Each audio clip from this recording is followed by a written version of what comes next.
thought you said earlier that all wars were about, oil and corporations. They are, but they're all religious-based, too. So they're all about religion and oil and corporations. Could be, and sure. occasionally getting rid of the Nazis. Yeah. So my point is, well, that wars can be over many things. The Nazis was religious too. Look what they did to the Jews. So that brought religion in. Vietnam was religious because Diem, our puppet president, and our country brought 100 Christian Vietnamese down to the south to be the government. Well, the southern Vietnamese didn't like these religious characters from up north, so they then became the Viet Cong.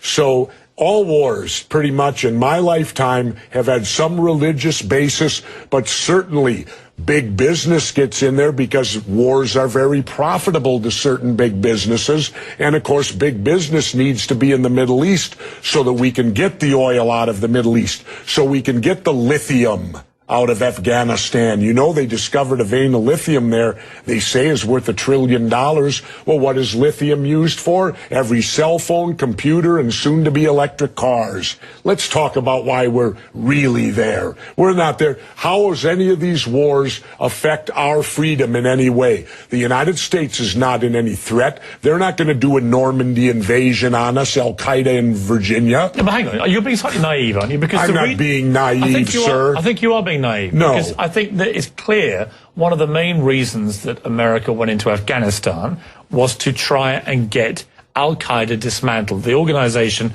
which committed the 9/11 atrocity. Really? Well, you don't think so? Well, how come Al-Qaeda put the heroin business out?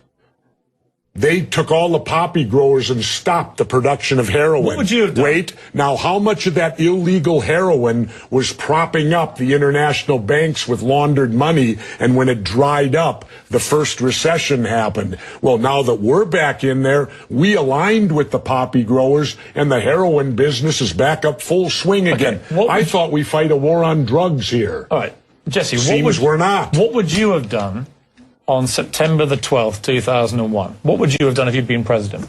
What would I have done? Yeah. I would have done a legitimate investigation to find out what exactly happened on 9/11.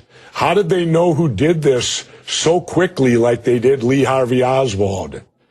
How quick they knew Lee Harvey Oswald killed Kennedy. Because the people who did it were identified and we knew who they were. Well, then why couldn't we have stopped them beforehand if they were identified and we knew who they were? It was a failure of intelligence. Everyone's accepted No, it that. wasn't. We knew before with Condoleezza Rice's memo on August 6th when it stated right in the memo, bin Laden to steal planes and run them into buildings. And more stuff is coming out now also, how much the Bush administration ignored the intelligence. It was almost like they ignored it because they wanted it to happen. Oh, come off it, Jesse. No, not oh, come off it. Wait a minute. Every war fought starts with a false flag operation. You can't, in all seriousness, sit there and try and make out anybody. Okay, let me ask you this, Piers. Wait a minute. Let me ask you something. How much studying have you actually done of 9/11 other than what the government's told you and what mainstream media has told you? I've been studying it 4 years. I was editor of a national newspaper. I've talked to people. Wait a minute. In depth every day for 5-6 months. Really? So I know a lot about it. Well, one thing I do know is, let me ask you this then. You cannot say that any member of the Bush administration knew it was going to happen or wanted it to happen. It's a ridiculous thing to say. Ridiculous. Okay, let's talk about your BBC.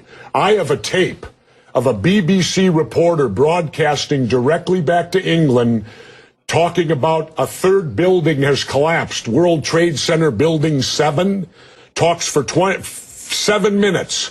All the while she's talking, World Trade Center Building 7 is still standing right behind her. It didn't fall for another half hour. Yet they were doing a pre-broadcast back to England that, yes, it's true, you need to that this building fell and it hadn't fallen yet. If you're trying to make out the British Broadcasting Company, one of the most respected news organisations in the world, was inventing huge buildings falling over, you need to have a break, Jesse. We'll come back after the break. Fairly heated debate about various theories that you have about 9/11 and so on. Let's move on to... and the government only has a theory.